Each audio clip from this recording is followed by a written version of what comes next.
Ceci est le multivers, une étendue infinie d'univers parallèles dans laquelle chaque choix, chaque victoire, chaque défaite peut engendrer une nouvelle réalité.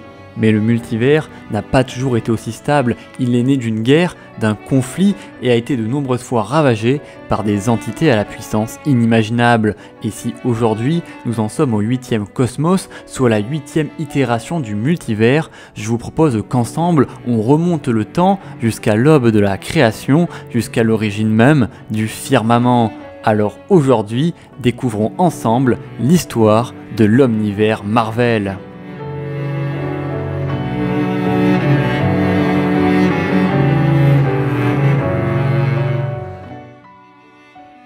Au commencement, il n'y avait pas d'univers, pas de réalité parallèle, pas de monde infini, seulement un cosmos unique, le premier cosmos, incarné par une entité absolue, le premier firmament, parfait, immuable, mais aussi terriblement seul. Alors, le premier firmament se lança dans une quête de création. D'abord, il créa les aspirants, des soldats froids et fidèles à son ordre. Et ensuite, il créa les célestes, porteurs de changement, de diversité et de vie dans le cosmos. Mais là où il y a création, il y a conflit. Et alors, les deux factions commencèrent à s'affronter dans une guerre qui allait sceller le destin de toute la réalité. C'était la guerre des célestes. Les aspirants voulaient maintenir l'unité, conserver le cosmos comme un endroit froid et stérile tel que l'avait créé le premier firmament. Mais les célestes, eux, rêvaient d'évolution, et leur affrontement déchira alors le premier cosmos,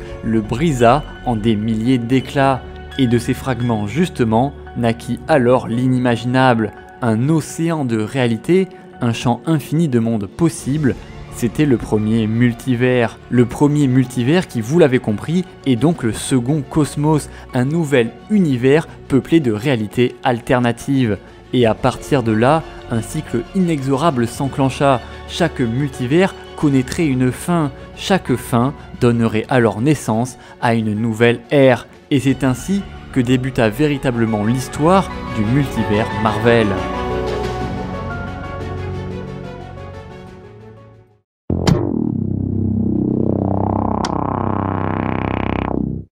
Le second cosmos fut une ère d'expérimentation, une jeunesse de la réalité. Les célestes, après leur victoire sur les aspirants, étaient désormais devenus les véritables maîtres du multivers et s'y installèrent alors comme des colons divins. Et pour l'administrer justement, ils forgèrent des serviteurs, les Oméga, des êtres d'une puissance incommensurable, façonnés pour accompagner l'évolution de ce multivers naissant et capables de manipuler la réalité à l'échelle atomique. Mais dans ce nouvel univers, où tout était nouveau, aucun concept fondamental n'existait encore, même pas la mort, mais pas la mort au sens strict du terme, pas la mort d'un être ou d'un individu, mais bien la mort totale en tant qu'entité finale, celle d'un univers entier. Et alors, la personnification du second cosmos, impatiente, curieuse, décida d'expérimenter cette nouvelle notion.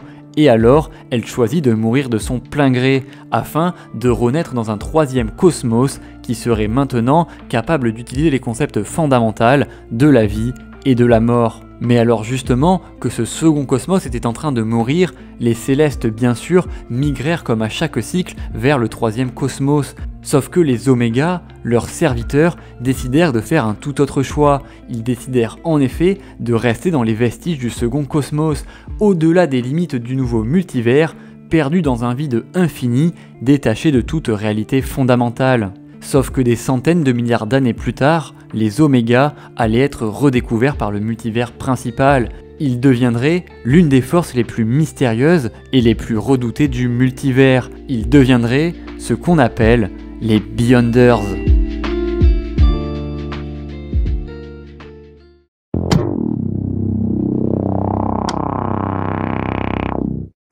Le troisième cosmos, quant à lui, fut véritablement le premier cycle accompli, le premier multivers né non pas d'un accident, mais bien d'un renouveau. Et dans ce nouvel univers, tout devint fondamental, les règles primordiales de l'univers venaient enfin de se stabiliser, le multivers avait appris, et là où le second cosmos avait exploré la notion de vie et de mort, Le troisième serait alors le théâtre de la plus ancienne des batailles, l'existence contre le néant, la vie contre la mort. Et ainsi, le troisième cosmos donna naissance à deux entités primordiales. D'un côté, Lifebringer One, la toute première sentinelle, le premier héros de la création, et de l'autre, l'Anti-All, l'incarnation absolue du vide primordial. Mais avant de poursuivre notre histoire, faisons une petite pause rapidement justement sur ces deux forces primordiales opposées. Car d'un côté, je vous l'ai dit, nous avons Lifebringer One, qui est l'incarnation même de la lumière de la création. Il représente la force constructrice du multivers, la création, l'ordre et l'existence elle-même. Il est le premier héros cosmique, le premier champion de la vie, capable de remodeler la réalité, à la fois gigantesque comme une galaxie et minuscule comme une étincelle. Et ce qu'il faut bien comprendre, c'est que cette entité de création pure n'obéit à aucune règle, que ce soit le temps, la science ou la magie, rien de tout cela n'existe encore. Il représente seulement la naissance, l'élan vital, la promesse d'un multivers en devenir. Et face à lui, son double inversé, l'Anti-All, un dragon d'ombre et de néant, forgé dans l'obscurité la plus totale. Il ne cherche pas à conquérir bien sûr, ni même à dominer, il cherche seulement à effacer toute l'existence. Car son objectif est simple, l'Anti-All cherche à tout ramener au vide originel, au silence d'avant même la création. C'est donc une incarnation finale et absolue du chaos, de la non-existence et du retour au vide primordial. Et ainsi, leur affrontement fut si fondamental qu'il résonna jusque dans les cycles suivants du multivers. Et grâce notamment au Defender, venu d'un futur lointain, Lifebringer One finit par terrasser l'Anti-All, l'empalant de son épée cosmique. Mais alors que l'Anti-All était justement sur le point de disparaître totalement, il finit par se briser en une infinité d'éclats cristallins, et ces fragments, dispersés tout au travers du multivers, finirent par donner naissance à d'innombrables entités de l'ombre que l'on appelle les enfants de l'Anti-All, et parmi eux, des figures emblématiques qui hanteront les multivers suivants et que vous connaissez forcément, comme par exemple Knull, que l'on appelle aussi le roi en noir. Mais suite à cet affrontement fondamental, naquit alors le modèle éternel, la lumière contre les ténèbres. C'est de là que tout a commencé, la création contre le vide, l'ordre contre le chaos, un schéma qui bien sûr allait se répéter encore et encore à travers tous les différents cosmos. Mais dans le troisième cosmos, ce fut bien le porteur de vie qui triompha, l'existence vainquit le néant. Mais cette victoire avait un prix, car l'Anti-All, en s'effondrant, ne disparut pas totalement. Il se fragmenta en une myriade d'éclats, disséminés dans la trame de la réalité elle-même, des germes de chaos, des cicatrices de néant, ancrés au plus profond de la réalité. Et ces fragments, perdus dans les cosmos à venir, allaient finir par ressurgir, par prendre d'autres formes, d'autres noms, et finiraient tôt ou tard par revenir pour enfin mettre un terme à l'existence elle-même.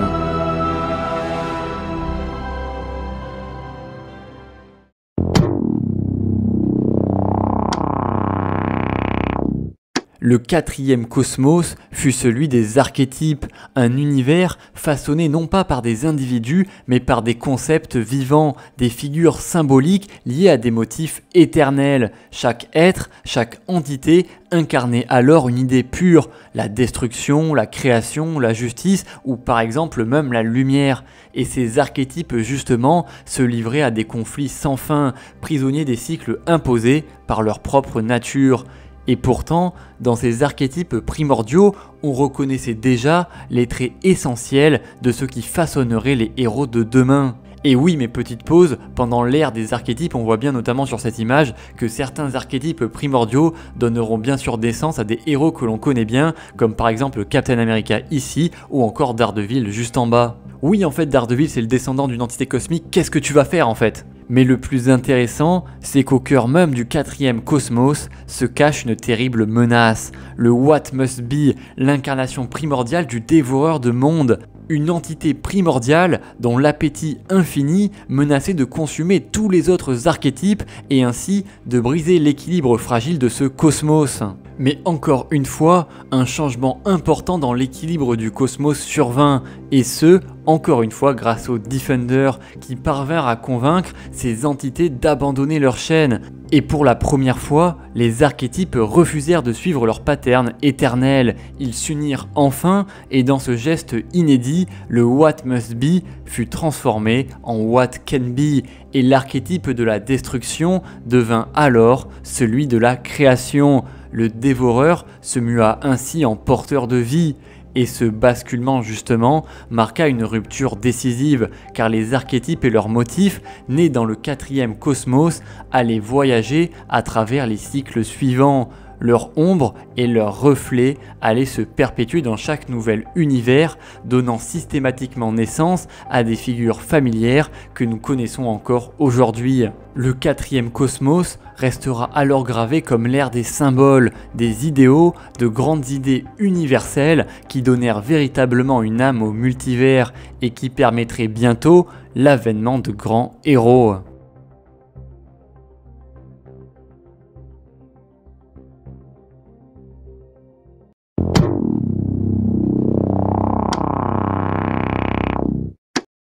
Le 5e cosmos marqua lui un tournant décisif dans l'histoire du multivers. C'est là, dans ce cosmos, que naquit la magie. Pour la première fois, au sein d'un cycle multiversel, l'art de la sorcellerie prit forme, ouvrant un nouvel horizon de pouvoir et bien sûr de menaces, car parmi ses utilisateurs se dressait déjà une figure redoutée, Moridin, le sorcier suprême du 5e cosmos. Et Moridin, même si c'est vrai qu'entre nous son nom n'est pas très stylé, c'était pas évidemment un simple magicien, il était l'incarnation même de ce nouveau pouvoir, il était véritablement l'incarnation de la magie elle-même, sauf que Moridin n'était pas un être bon, il était sombre et manipulateur, et lorsqu'il rencontra Carlo Zota, un voyageur temporel venu du 8e cosmos, il fit de lui son élève et lui transmit alors des secrets interdits, mais cela uniquement dans le but de le corrompre. Et plus tard, quand les Defenders du futur débarquèrent accidentellement dans le 5e cosmos, Moridin comprit alors tout de suite leur potentiel et craignant alors leur pouvoir, il tenta de les plier à sa volonté. Mais alors, une terrible bataille débuta entre Moridin, le sorcier suprême du 5e cosmos, et le Docteur Strange, le sorcier suprême du 8e cosmos. Et cette bataille, aussi terrible soit-elle, finit par une victoire du Docteur Strange, qui réussit grâce à un sortilège surpuissant à invoquer la porte verte, bannissant ainsi Moridin et brisant définitivement ses ambitions de conquête. Mais Moridin n'était pas du genre à disparaître pour toujours, il finirait par revenir, même si cela devait se faire sous une nouvelle forme. Car sentant venir la fin du 5e cosmos, avant l'arrivée des Defenders, Moridin s'était lié à la sensibilité cosmique elle-même et se réincarna alors dans le cycle suivant, sous un nouveau nom, sous une nouvelle fonction, Omnimax, que l'on appelle aussi le dévoreur de monde. Et justement, le concept de dévoreur de monde mérite une petite parenthèse car c'est l'un des concepts les plus terrifiants et les plus fascinants du multivers Marvel. Car en effet, chaque cosmos engendre un dévoreur de monde, un être colossal, quasiment omnipotent, condamné à un appétit éternel, une faim qui ne peut être apaisée qu'en consommant des planètes entières, de préférence celles qui sont riches de vie. Et même si aux yeux de ces civilisations, il est donc une apocalypse vivante, en réalité, dans la grande logique cosmique, il n'est ni maléfique ni cruel, il est seulement nécessaire. Car le grand dévoreur n'est pas une fin, mais bien une transition vers le prochain cycle, vers le prochain cosmos.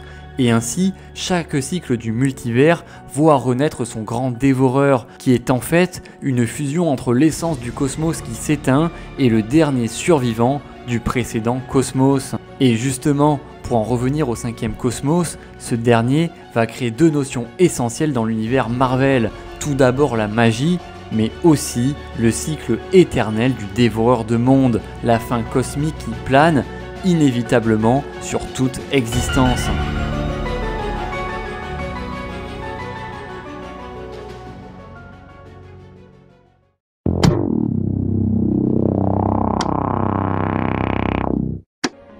Le sixième cosmos, quant à lui, fut l'âge de la science, un cycle où la raison, la logique et même la technologie devinrent des forces primordiales. Et parmi ces joyaux, brillait une planète qui semblait inégalée, une planète que l'on appelle Taha et qui était le berceau d'une civilisation si avancée qu'aucune autre ne semblait pouvoir rivaliser. Et ses habitants, les Tahans, dominaient la connaissance et repoussaient sans cesse les limites de l'intellect.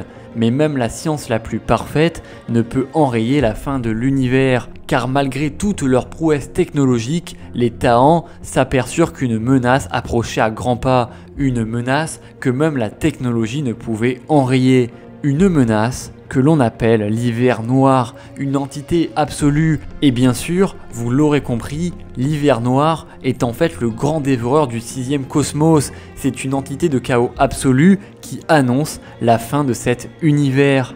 Et absolument rien ne peut enrayer l'arrivée de l'hiver noir. Sa venue recouvre tout l'univers d'un givre d'obscurité, une neige cosmique qui efface la matière, l'énergie et enfin l'existence elle-même, car dans le sixième cosmos, l'hiver noir est le prédateur ultime. Et ainsi, lorsqu'il abattit sa terrible violence sur la planète de Taha, ses habitants cherchèrent alors désespérément un dernier espoir. Ils choisirent alors de regrouper toutes leurs technologies dans un seul et unique vaisseau qu'ils lancèrent vers le point terminal de l'univers, le point qu'ils trouvèrent le plus éloigné dans l'univers pour gagner un maximum de temps. Et à bord de ce vaisseau, il n'y avait qu'une seule et unique personne, un Tahan nommé Galan, qui était le plus intelligent de son espèce. Et c'est lui qui, au seuil de la fin de l'univers, rencontra la sentience du cosmos, l'embryon de ce que serait le septième cosmos. Cette entité lui révéla alors leur destin commun. Ils allaient mourir ensemble, oui, mais ils allaient cependant renaître ensemble dans le cycle suivant. Et Galan fusionna alors avec la sensibilité du cosmos et se transforma en ce qui deviendrait alors le dévoreur des mondes du septième cosmos, un être redoutable que l'on appelle Galactus.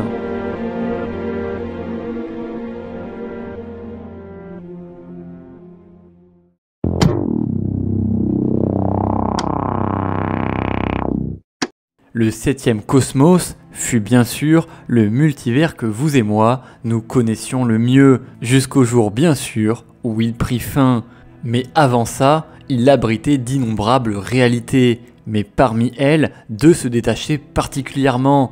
D'un côté, la Terre 616, notre univers Marvel principal, et de l'autre, la Terre 1610, l'univers que vous connaissez sûrement sous le nom d'univers Ultimate. Mais pour en revenir à l'histoire du septième cosmos, dès ses débuts, cet univers fut peuplé de menaces anciennes. Tout d'abord, on a eu les exterminateurs, des créatures créées par les célestes pour équilibrer la vie et la mort, qui échappèrent à tout contrôle et furent enfermés alors dans un univers isolé. Sauf que des millénaires plus tard, des fissures dans le multivers permirent à certains d'entre eux de s'échapper. Et cette crise avec les exterminateurs eut de très lourdes conséquences sur le septième cosmos. Plusieurs terres furent notamment complètement détruites, comme par exemple la Terre 13812 qui disparut complètement. Mais bien sûr, la Terre 616, la Terre principale, fut elle aussi le théâtre de nombreuses crises, comme par exemple l'ère d'Ultron, où Wolverine, en tentant de stopper l'intelligence artificielle maléfique, rompit sans faire exprès le continuum espace-temps, créant ainsi une onde de choc multiverselle déchirant la réalité et transportant des êtres d'autres univers à travers les déchirures. Et c'est alors, à partir de ce moment-là précisément, que le multivers commença à vaciller. Mais là où le chaos atteignit finalement son apogée, ce fut avec l'arrivée des Beyonders, une race mystérieuse qui utilisait le multivers Marvel pour créer des expérimentations, mais leur expérience mena à l'accident de l'homme molécule qui déclencha alors une contraction du multivers, et ainsi les réalités commencèrent à s'entrechoquer. Et ainsi, chaque collision entre les réalités mettait en danger des planètes entières. C'est ce que l'on appelle des incursions. Et ce fut alors la durée de vie du multivers lui-même qui commença à s'éroder inexorablement. Et finalement, Tout se concentra lors de l'incursion finale, la confrontation ultime entre les deux derniers univers survivants, la Terre 616 et la Terre 1610. Mais incapables de coopérer, les deux mondes commencèrent alors une guerre fratricide. Sur la Terre 616, c'est les Illuminati, les êtres les plus puissants de la Terre, qui prirent les commandes des opérations. Et sur la Terre Ultimate, ce fut le Maker, une version brisée et maléfique de Reed Richards qui imposa sa volonté. Mais malgré la puissance immense de ces deux terres survivantes, aucune ne réussit à prendre le pas sur l'autre, et les deux mondes furent finalement détruits. Cependant, ce ne fut pas tout de suite la fin du 7e cosmos, car contre toute attente, son salut vint du Docteur Doom. Le terrible Fatalis, aidé de l'homme molécule, avait réussi, grâce à un plan machiavélique, à voler le pouvoir des Beyonders et put ainsi créer de toutes pièces un tout nouvel univers. Un univers avec une seule terre que l'on appelle le Battle World. Mais finalement, malgré le règne de fer du dieu empereur Docteur Doom, tout s'effondra lorsque The Maker et Mr. Fantastic, aidés par son fils Franklin Richard, réussirent ensemble à défaire Fatalis et à balayer ce monde dystopique.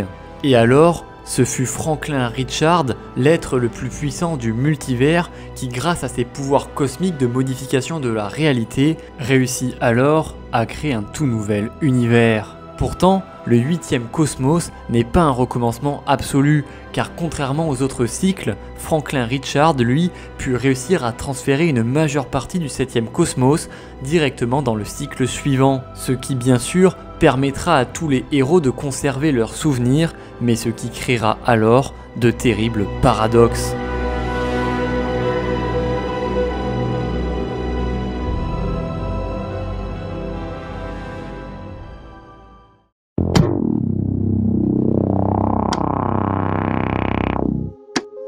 Le 8e cosmos, c'est le cosmos du paradoxe, une continuation du 7e certes, mais par essence contre nature, car il ne suit pas le cycle divin des cosmos, il défie l'ordre établi. Créé par Franklin Richard, il représente une rupture dans la hiérarchie cosmique, un multivers façonné par une volonté et non pas par le cycle naturel. Et cette audace justement va attirer l'attention de l'ennemi originel de toute la création, le premier firmament.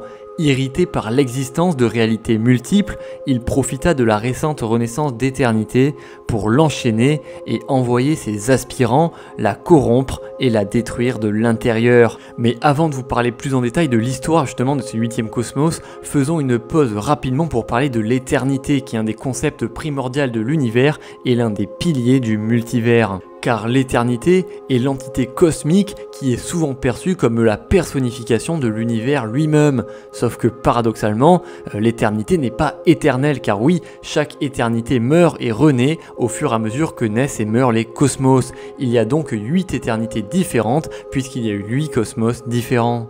Et par exemple, dans le cycle du 7e cosmos, l'éternité était alors appelée la conscience de l'univers, ou encore la sensibilité cosmique, je vous en ai déjà parlé un petit peu plus tôt dans la vidéo. L'éternité, ainsi, traverse les cycles, renaît de chaque destruction et reste l'âme vivante du multivers, le fil, l'entité qui relie le passé, le présent et le futur dans une trame infinie de réalité. Mais le premier firmament, lui, après avoir capturé l'éternité et fait d'elle sa chose, ne s'arrêta pas là. Il manipula le seigneur du chaos et le maître de l'ordre, les corrompant pour prendre le contrôle du multivers sous le nom de Logos.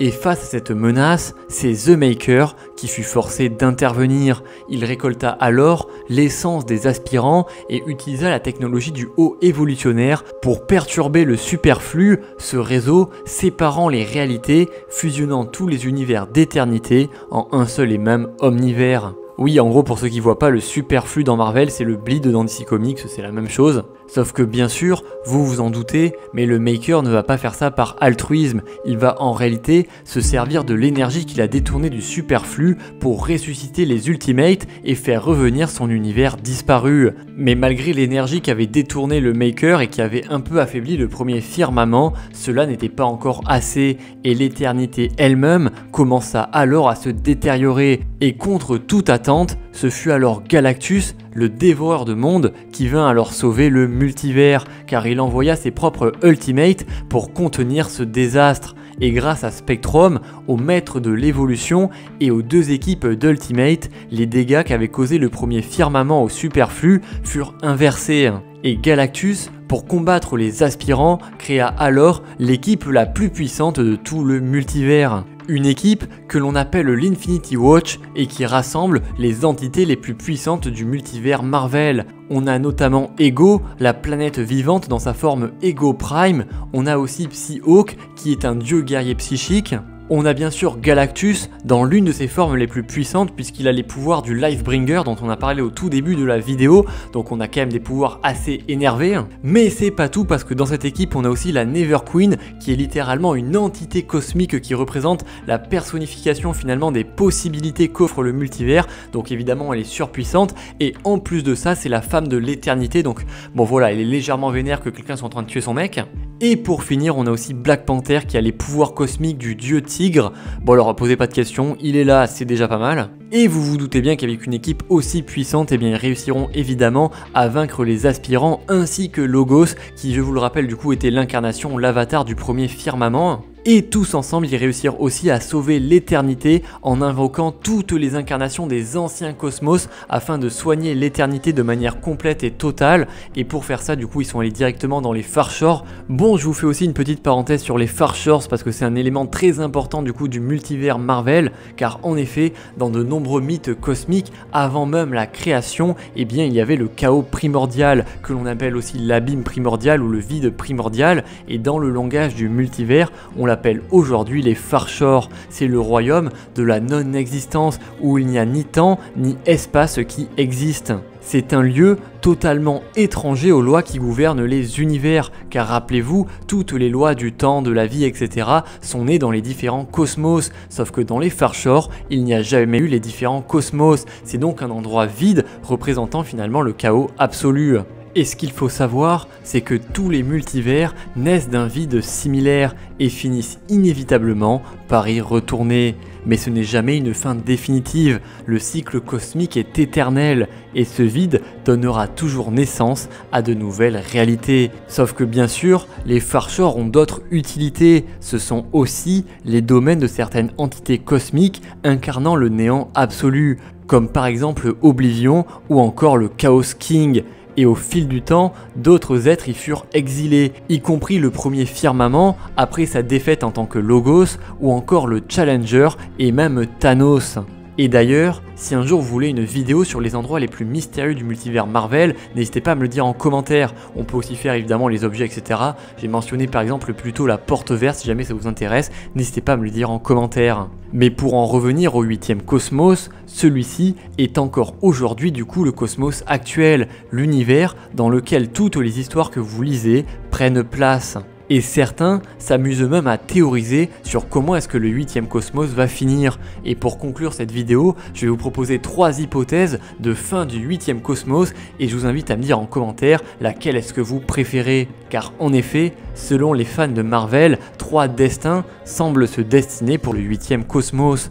Dans le premier, c'est Franklin Richards qui fusionne avec Galactus et devient le nouveau dévoreur de mondes, assurant ainsi la fin du 8e cosmos et le renouveau du 9e cosmos. Sachant qu'on sait que Franklin Richards est destiné à prendre la place de Galactus, personnellement c'est une théorie que je trouve extrêmement probable et ça voudrait dire que Franklin Richards serait le prochain Galactus du nouvel univers et franchement ça pourrait être hyper cool. Et dans la seconde théorie, ce serait en fait Hulk, manipulé par le One Below All, la version maléfique du dieu de Marvel, qui raserait en fait tout le multivers jusqu'à effacer complètement l'existence. Et honnêtement, quand on connaît la puissance dévastatrice de Hulk et qu'on connaît aussi la puissance du coup du One Below All et du One Above All, et bien franchement c'est tout à fait possible. Et enfin, La troisième théorie est elle liée à Venom, puisque dans cette théorie, toutes les versions d'Eddie Brock fusionnent en une seule et même entité qui s'appelle The Eventuality, l'éventualité, et qui formerait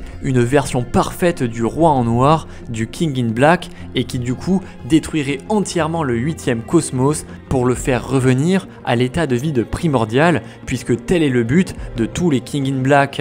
Et d'ailleurs, pour ceux que ça intéresse, j'ai fait une vidéo justement sur The Eventuality et toutes les formes les plus puissantes de Venom, et on parle notamment de cette version cosmique de Venom, donc si jamais ça vous intéresse, je vous mets directement le lien de la vidéo. Bon alors, Venom, Hulk ou Franklin Richards? N'hésitez pas à me dire en commentaire qui est-ce qui va détruire le multivers, ou alors si vous avez d'autres idées évidemment, n'hésitez pas à m'en faire part. Et sur ce, bien sûr, j'espère que cette petite rétrospective de toute l'histoire du multivers Marvel vous aura plu. Si c'est le cas, évidemment, n'hésitez pas à partager, liker la vidéo et vous abonner. C'est ce qui évidemment fait vivre la chaîne.